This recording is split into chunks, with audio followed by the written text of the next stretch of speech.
Mbak. Waalaikumsalam. Suara aku jelas? Terdengar nggak? Jelas, jelas, jelas. Oke, oke. Ditunggu sebentar ya, Mbak. Oke, oke. Rekan Dakta, kita akan live Instagram bersama Aini Bekasi dengan tema menyapi tanpa drama. Nanti rekan Dakta dapat bergabung bersama kami di 0815111007 dan sudah hadir di live Instagram kami divisi Danus Aimi sekaligus konselor menyusui Mariana Darmawanti. Assalamualaikum Mbak Mariana. Waalaikumsalam, Mbak. Kabar sehat Mbak Mariana? Alhamdulillah, sehat, sehat, sehat. Harus Alhamdulillah. sehat. Sehat juga.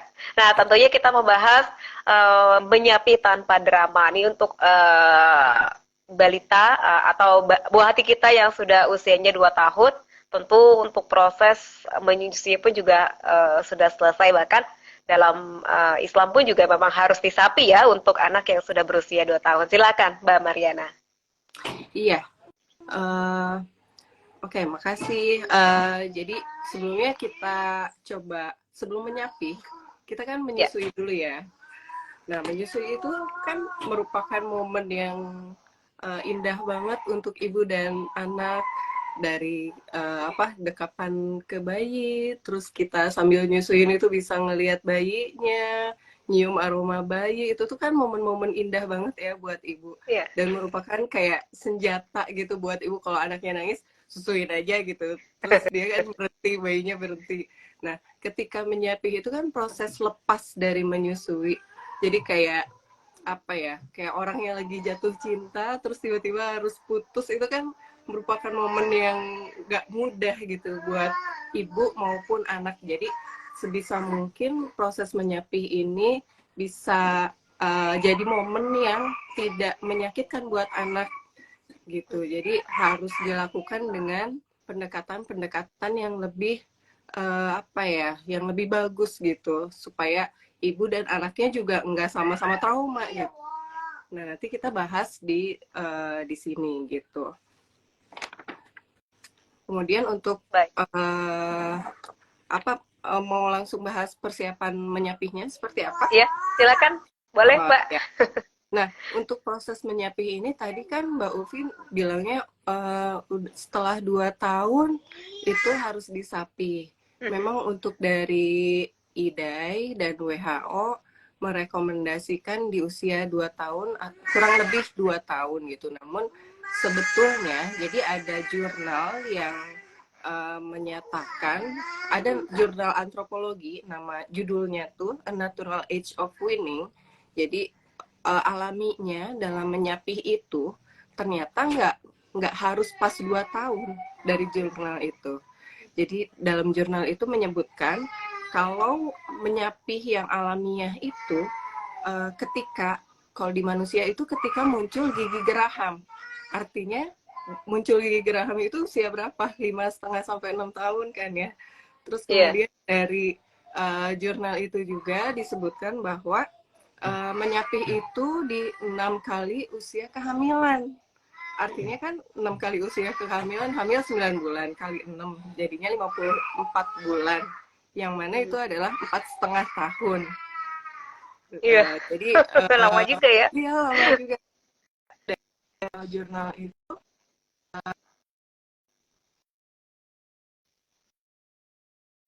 jadi sebisa mungkin menyapih itu ketika anak dan ibu itu siap. Dan idealnya itu ketika anak sendiri yang minta, kayak udah deh nggak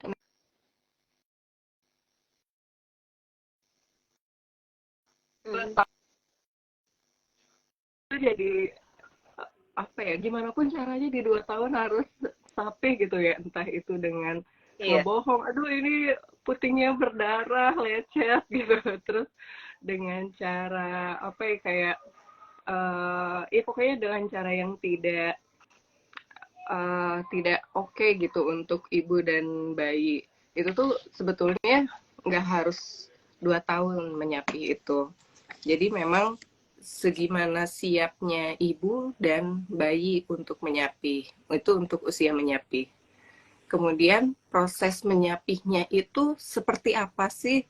Nah, Ya, benar. yang pertama kali harus disiapkan itu ibu, karena kadang ibu tuh kan masih galau ya, aduh Iya. gimana ini kalau misalkan nggak nyusuin, kalau nangis dipakein apa gitu. Terus aduh nanti aku bisa nggak ya, aduh nggak rela ini anak bayi kok udah gede lagi gitu. Jadi yang betul-betul Melo-melo harus, sendiri ya. ya melo-melo sendiri. Kalau aku tuh dulu waktu pas anak pertama tuh sampai nulis diary gitu untuk anakku gitu, karena kan anak pertama, pengalaman pertama, tulis diary gitu tentang perasaan menyusui, terus kemudian ketika proses menyapih itu sampai bikin diary buat anakku. Nah, itu tuh harus diniatkan dulu. Kalau misalkan Muslim kan memang ada di ayat-ayat Al-Quran, di Iya. Al-Baqarah, surat Luqman, terus surat Al-Ahqaf itu, karena kan perintahnya maksudnya menyusui sampai kurang lebih 2 tahun. Pasti di situ kan kalau kita bisa mengamalkannya, insya Allah kita juga dapat pahalanya gitu. Jadi harus diniatkan, Bismillah ini untuk ibadah menyapih ini gitu. Terus kemudian setelah niat, oke siap gitu untuk menyapih.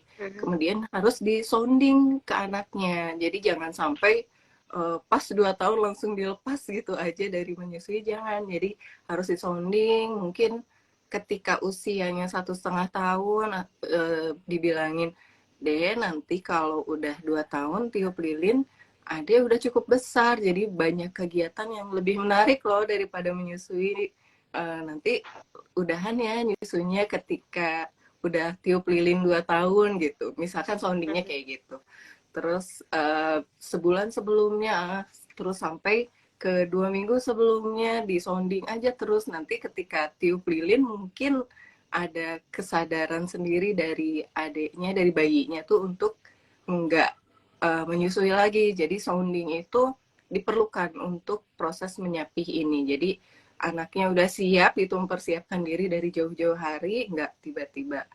Ibunya juga udah siap untuk mempersiapkan diri gitu untuk melepas anaknya dalam proses perkembangan selanjutnya. Kan sebetulnya menyapih ini manfaatnya nggak hanya cuman ibu atau anak aja, tapi memang ini adalah fase yang harus dilewati anak untuk tingkat yang selanjutnya. Yang lebih penting tuh dari kemandiriannya, kemandirian anak.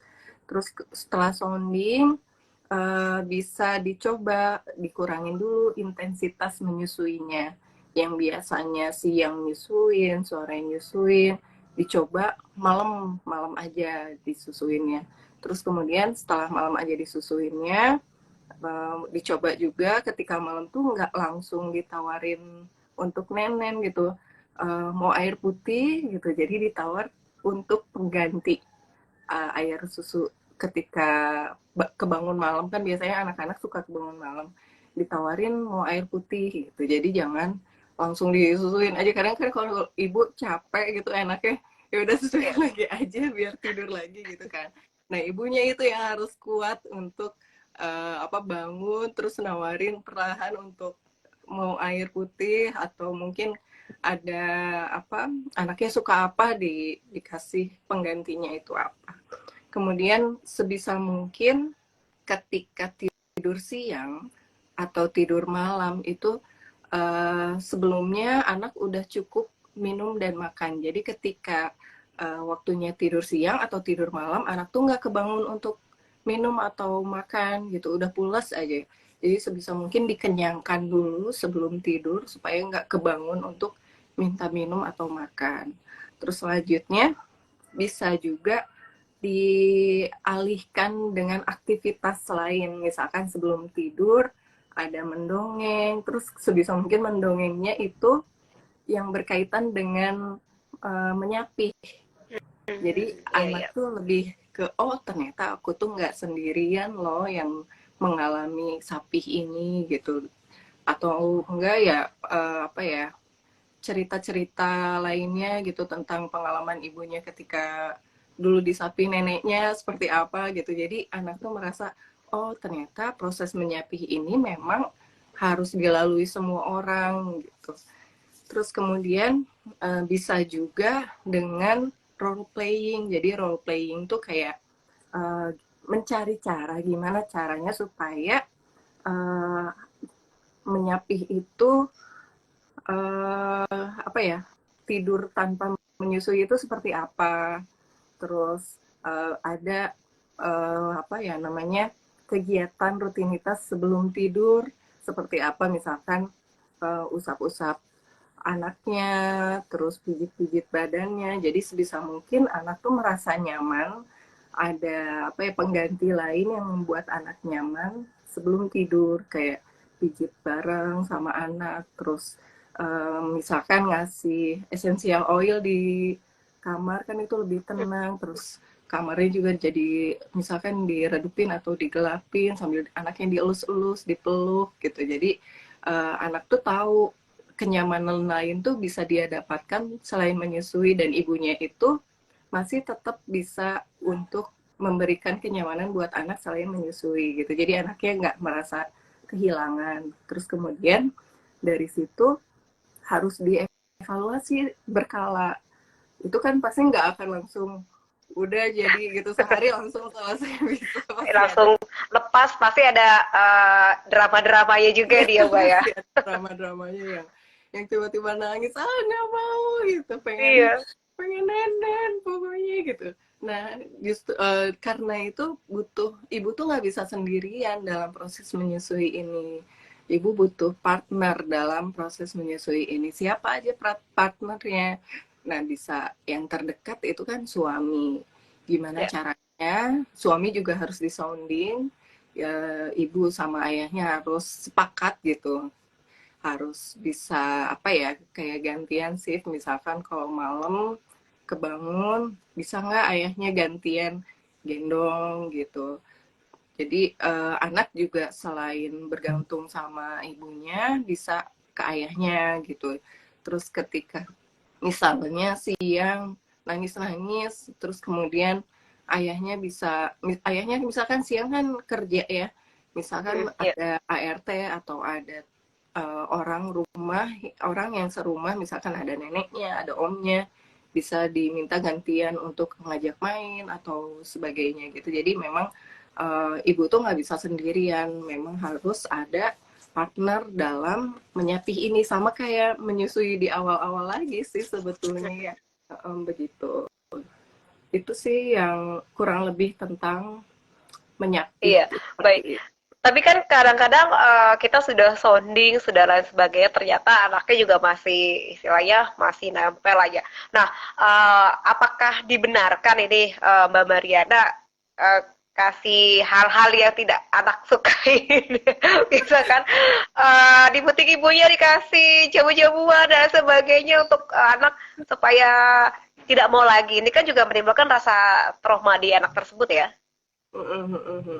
Sebetulnya sih idealnya nggak boleh kayak gitu ya, soalnya apa ya, selain anaknya yang trauma, ibunya juga bakalan ada perasaan nggak tega, terus ada perasaan rasa bersalah gitu kan.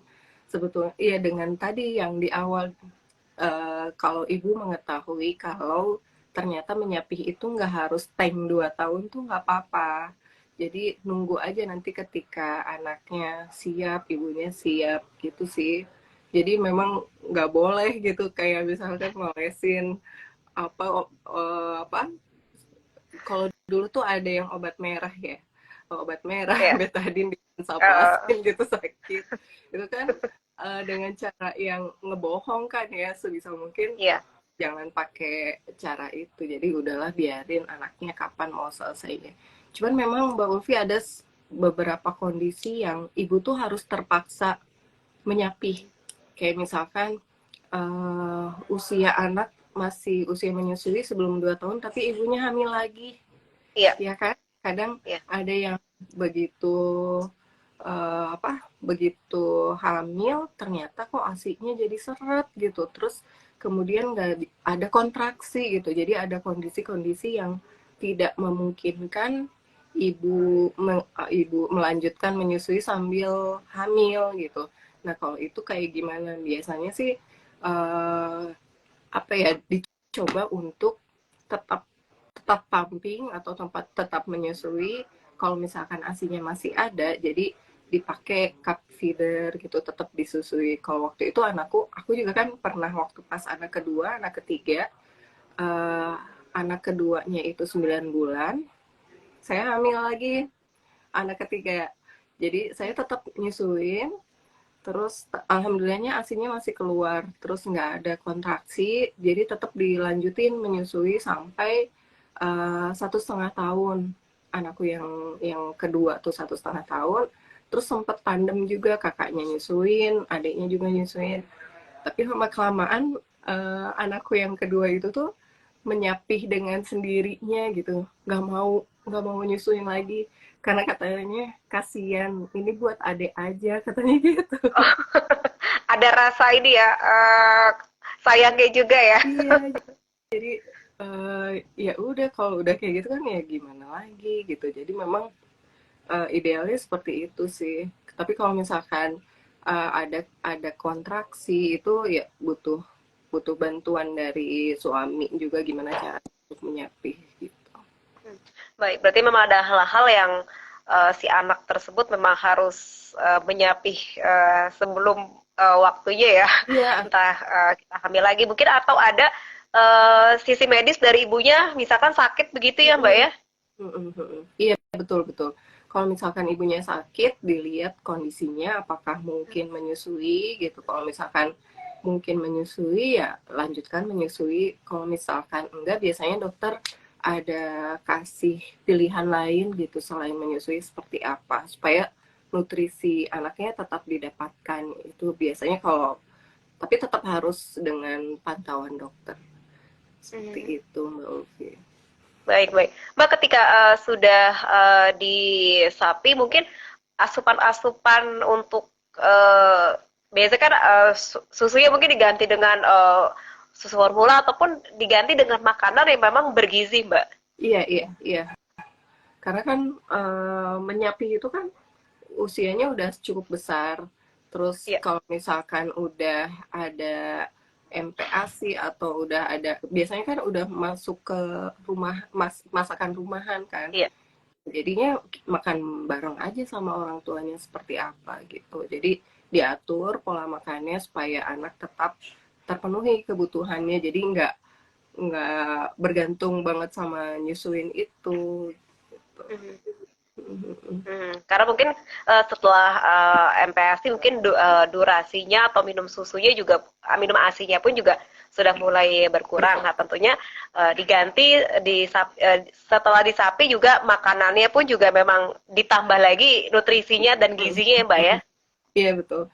Itu kan jaraknya dari MPASI ke 2 tahun kan cukup lama ya. Iya. Jadi justru sebetulnya bisa persiapannya tuh dari situ gitu, sedikit-sedikit dikurangi. Jadi nggak tiba-tiba dikurangi drastis saat itu juga kan enggak, tapi ada waktunya gitu untuk pengenalan makanan, terus kemudian tekstur, terus kemudian ragam makanan yang dimakan sama anak gitu. Jadi memang dari MPASI sampai nanti 2 tahun saatnya menyapih itu, justru itu tuh momen gimana kita bisa paham bagaimana pola makan anak, terus jam makan anak seperti apa, makanan kesukaannya, segala macam nutrisinya. Dan kita kan bisa lihat juga tiap bulannya dari KMS pertumbuhan anak seperti apa gitu. Jadi memang persiapannya panjang menurutku untuk menyapih ini gitu.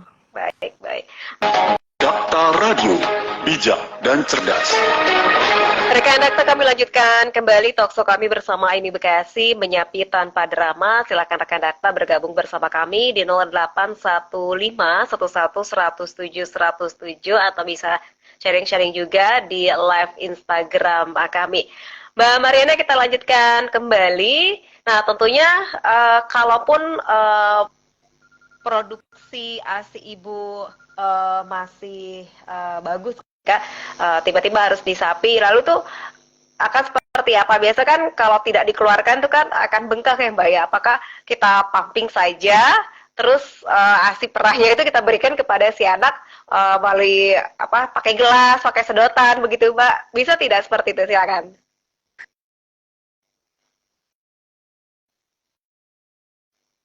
Produksi ASI banyak, terus nggak dikeluarin kan, itu biasanya Iya. payudaranya bengkak, terus ibu juga jadi nggak enak kan, nggak nyaman, kadang ada meriangnya Iya. gitu.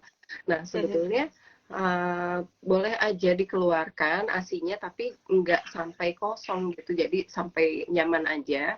Kemudian payudaranya bisa dikompres dengan kompres dingin atau hangat gitu, supaya mengurangi rasa sakitnya. Terus kalau misalkan masih juga sakit, ibu bisa minum pereda nyeri, obat pereda nyeri gitu. Jadi sebisa mungkin ASI-nya itu ya boleh diperah, tapi nggak sampai habis, karena itu kan apa ya, ASI itu kan supply demand kan ya, dikeluarkan ketika ada permintaan. Kalau misalkan diperah sampai habis, jadi mikirnya kan, oh Produksi hormon lagi ya. kita ya produksi lagi, itu akan terus-terusan keluar. Nah, sebisa mungkin ya diperah dikit aja supaya sampai nyaman, kemudian dikompres dingin itu untuk apa ya, kelenjar ASINya itu jadi mengecil, jadi nggak keluar banyak gitu. Kalau misalkan hangat itu diberikannya, kompres hangat diberikannya ketika akan di apa ya, diperah gitu untuk dikeluarkan. Nanti setelah diperah baru dikompres dingin untuk menghentikan apa, kelenjar ASINya itu jadi lebih sedikit, jadi produksinya nggak terlalu banyak gitu. Jadi nggak apa-apa, tapi nanti ASINya jangan diberikan ke bayi Oh, lagi. Iya, nggak usah diberikan lagi ke bayi gitu. Jadi bisa aja misalnya, kalau sekarang ini kan ada banyak apa ya, kayak jewelry untuk menghasilkan perhiasan yang dalamnya ada oh, ASI itu oh kan ya ya. ya. Nah, itu juga bisa Kayak leontin gitu ya, Mbak ya. liontin kayak Iya. gitu, itu juga bisa dikumpulkan untuk bikin liontin gitu. Jadi buat kenang-kenangan nanti bayinya kalau ketika menyapih kan nanti bisa dipakai untuk nanti besar gitu. Oh ini ibuku, ASI ibuku loh ada di liontin ini gitu. Jadi kan lebih apa ya, lebih bermakna gitu, proses menyapih itu ada, ya ada kenang-kenangannya gitu sih. Baik, baik, baik. Nah, misalkan Mbak itu, tapi sebelum disapi kita kan juga pasti kan ada yang kerja ya Ibu ya, terus Oh masih iya. banyak stok asinya nih Mbak, sampai berapa kulkas gitu, apakah mungkin atau kita donorkan saja atau bagaimana ini Mbak? Jadi sebetulnya kalau misalkan anaknya masih mau menyusui lewat gelas atau media lain gitu, Ya, nggak apa-apa aja, tetap diberikan. Tapi kan yang penting di sini tuh yang menyusui langsungnya itu, ya. menyapih tuh, Hmm. bukan ASI-nya, bukan pemberian ASI-nya. Jadi nggak apa-apa, tetap masih apa, diberikan gitu. Cuman sebisa mungkin ya jangan DBF Ya. gitu, dan diatur supaya dalam proses yang itu, yang adaptasi payudara dari yang menyusui terus kemudian harus dihentikan, itu harus ya sebisa mungkin ibunya jangan menyerah gitu, jangan tiba-tiba langsung dikasih lagi, itu nggak selesai-selesai nanti menyapihnya. Iya, dengan cara itu yang kompres hangat dingin, kemudian kalau misalkan masih sakit juga bisa boleh minum obat pereda nyeri gitu. Baik, asalkan jangan dikeluarkan semuanya begitu, karena nanti begitu lagi ya Mbak ya. Ya, nanti ngerasanya hormon prolaktinnya bilang, oh ini masih banyak kok permintaan gitu. Jadi Iya. produksi terus gitu. Oke, baik. Nah, kalaupun ketika sudah dikasih tahu dan sebagainya, ternyata anak tuh masih nangis, Mbak. Kayaknya kita ada rasa gimana gitu ya, Mbak ya. Pasti nggak Itu tega bagaimana, ya. Mbak? Iya. Aduh, nggak tega ini anakku minta terus gitu ya. Ya itu harus evaluasi lagi ibunya. Ini tuh masalahnya di mana sih? Apa di anaknya, apa di ibunya gitu. Jadi memang harus dievaluasi. Anak tuh nangis terus bisa jadi karena kehilangan attachment apa kehilangan kelekatan gitu dari ibunya. Ya itu memang proses yang berat banget kan ya buat anak gitu. Jadi kita sebisa mungkin ya itu kembali lagi sounding lagi anaknya, terus penuhi lagi apa kegiatan sehari-harinya. Jadi untuk pengalihan anaknya supaya nggak ingat menyusui seperti apa tanpa merasa takut kehilangan ibunya gitu, bisa jadi menangis terus tuh karena itu mellow takut ditinggal gitu, kayak orang pacaran terus tiba-tiba harus ditinggal pacarnya, gimana sih perasaannya, pasti seperti itu kan ya, aduh nggak rela gitu. Jadi ibunya harus pintar-pintar cari ini kenapa ya nangis terus. Kalau misalkan ibunya kelelahan, yaitu kembali lagi minta pertolongan dari support system yang ada di rumah, bisa suaminya atau misalkan ada orang tua di rumah, bisa minta tolong itu. Begitu Mbak Ufi. Jadi sebisa mungkin semua deh harus bisa membantu ibu dalam proses menyusui ini. Iya. Apalagi kalau mau tidur ya, mungkin bisa istilahnya timang-timang atau diempok-empokin begitu ya Mbak ya? Iya, dielus-elus, dipijit-pijit badannya supaya nyaman. Jadi itu menyusui itu kan memberikan kenyamanan buat anak. Nah, kita cari aktivitas lain yang bikin anak nyaman seperti apa, mau dipeluk atau dinyanyiin atau dibacain surat-surat, ya itu gimana kondisi ibunya saat itu seperti apa. Iya, Mbak Mariana berapa lama sih bisa tidak keluar lagi ketika setelah menyapih ini Mbak?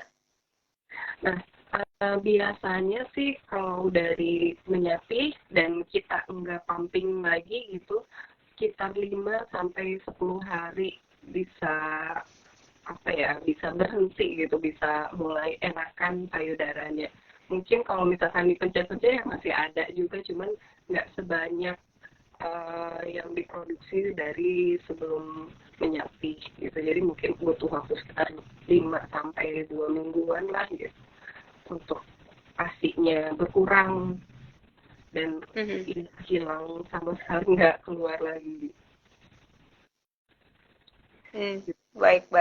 Mbak, kalaupun ada yang lebih dari 2 tahun, apakah itu juga menurunkan kualitas ASI Mbak?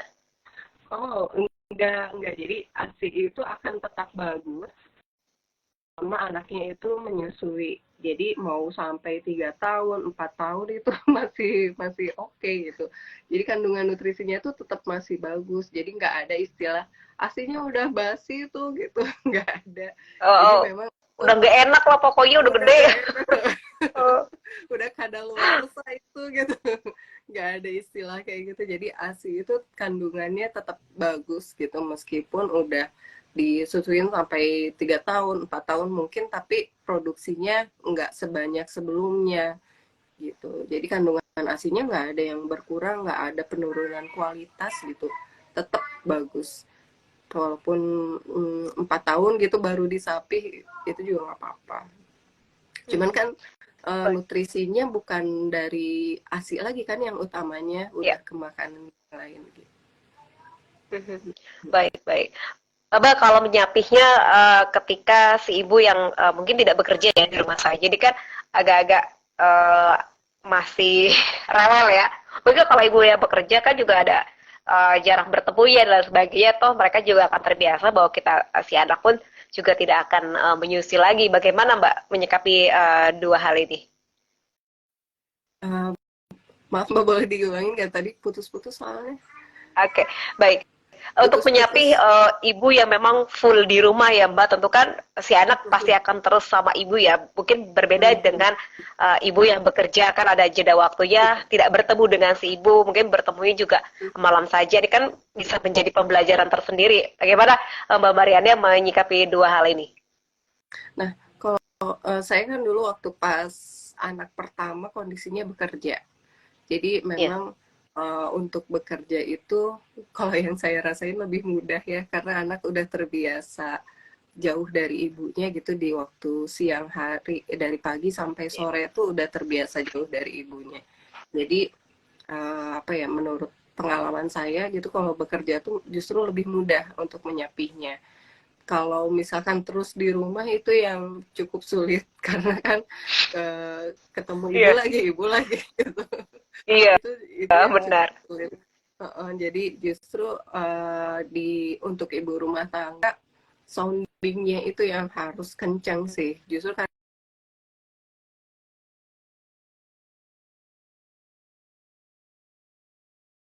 sama anak itu yang apa ya, yang jadi senjata ibu rumah tangga untuk proses sapih tuh itu soundingnya, terus cari lain selain apa, menyusui.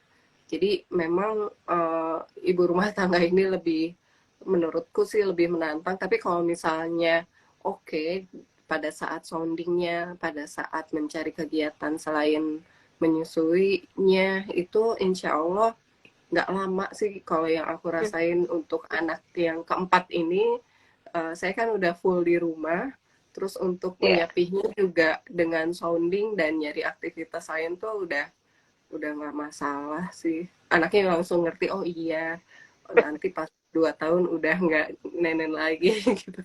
Mm-mm. Tapi kan tiap anak juga berbeda-beda Mbak ya untuk kita Beda-beda. ngasih pengertiannya ya. Beda-beda banget, beda-beda banget. Jadi dulu tuh waktu ini, dari pengalamanku ya, dari anak yang pertama kan masih kerja. Justru kalau masih kerja tuh gampang, dan memang saya masih tinggal dengan orang tua. Jadi bisa gantian gitu dengan adik-adik yang di rumah, dengan orang tuaku gitu, untuk ngajak main, untuk gantian gendong. Nah, anak kedua ini yang itu tadi yang aku ceritain, dia menyapih dengan sendirinya gitu karena kasihan dengan adiknya. Itu kondisinya memang beda-beda. Terus kemudian yang anak ketiga ini kan laki-laki anakku tuh.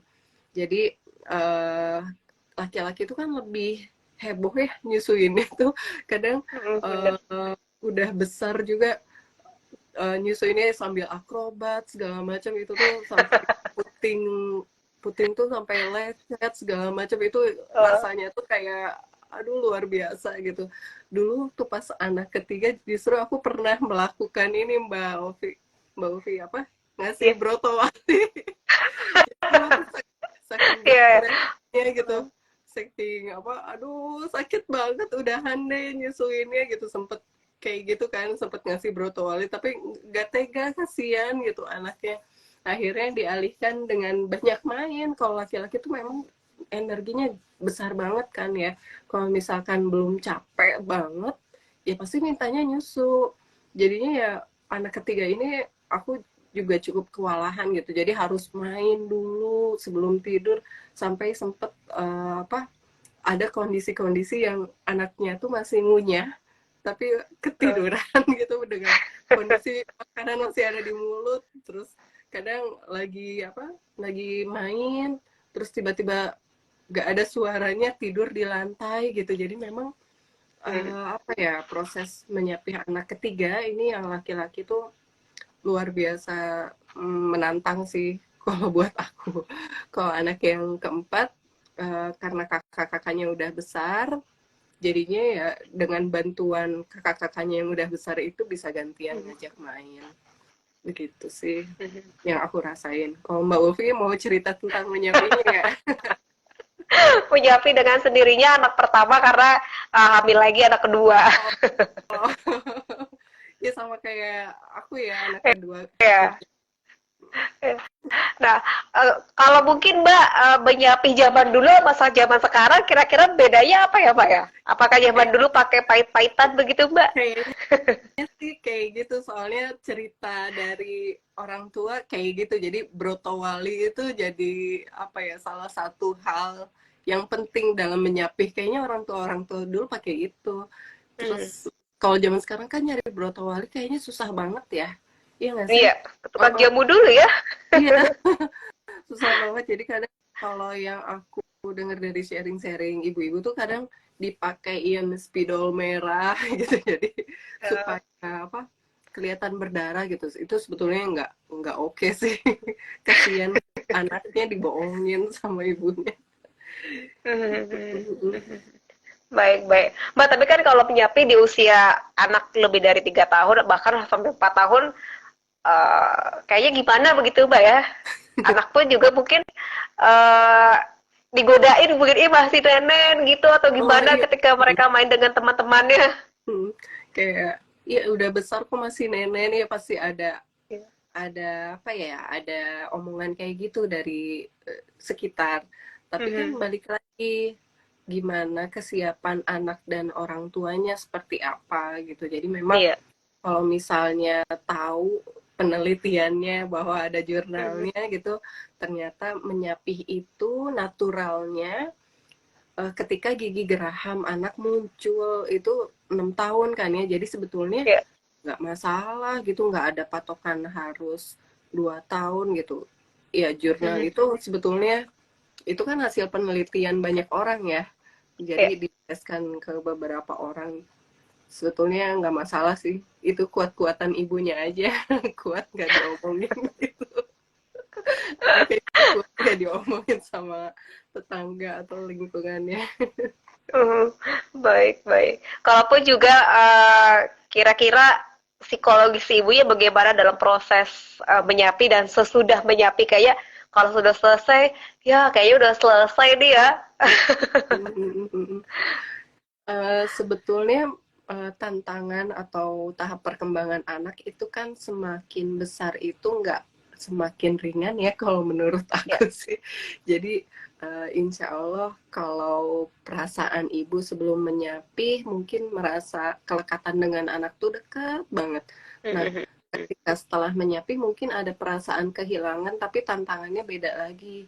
Kayak Ya. mempersiapkan anak untuk ke TK, ke PAUD, ke jenjang sekolah itu kan prosesnya yang apa ya butuh butuh lebih banyak persiapan lagi gitu selain Mhm. menyapih itu. Jadi udah teralihkan dengan PR tahap tumbuh kembang anak yang Ya. selanjutnya gitu. Baik, jadi ya kecuali mungkin kalau mau punya adik lagi ya, siap-siap lagi. Siap-siap lagi. Iya, seperti itu. Istilahnya persiapan lagi dari nol lagi ya, Dari drama nol lagi, drama lagi, lagi. drama lagi dari mulai nyusuin lagi, nyusuin juga kan Heeh. beda-beda kan Ya, setiap anak. Mm-mm. baik, baik. Nah, kalaupun terakhir Mbak, apa nih yang disampaikan kepada rekan data, khususnya para ibu yang anaknya sudah mendekati 2 tahun atau bahkan lebih ingin menyapi begitu Mbak, silakan. Apa ya, pesannya ya harus meneguhkan hati dan niat kalau untuk menyapih ini, jadi terutama ibunya harus Mhm. dikuatkan dulu hatinya, niatnya harus dibulatkan dulu, terus sebisa mungkin dalam menyapih ini harus disounding beberapa bulan atau beberapa hari sebelumnya dan jangan ngebohong ke anak untuk menyapih ini. Jadi Iya. walaupun udah lewat dari 2 tahun, nggak apa-apa gitu. Jadi memang penelitiannya nggak harus 2 tahun menyapih gitu. Jadi biarkan menyapih ini jadi proses yang menyenangkan dan menenangkan untuk ibu dan bayi gitu. Sebisa mungkin jangan sampai berbohong dan jangan lupa ajak ayah atau orang yang ada di rumah untuk sama-sama mendukung dalam proses menyapih ini. Itu aja Mbak Upi. Baik, baik. Tentu ini bisa menjadi pembelajaran kita dan tentunya bisa diterapkan. Pokoknya jangan pakai pahit-pahitan lagi, Mbak ya. Pokoknya caranya yang baik-baik gitu ya. Iya, jadi lebih menyenangkan prosesnya. Baik, baik. Mbak Riana, terima kasih sudah hadir live bersama Data. Sehat selalu untuk kita semuanya. Wassalamualaikum warahmatullahi wabarakatuh.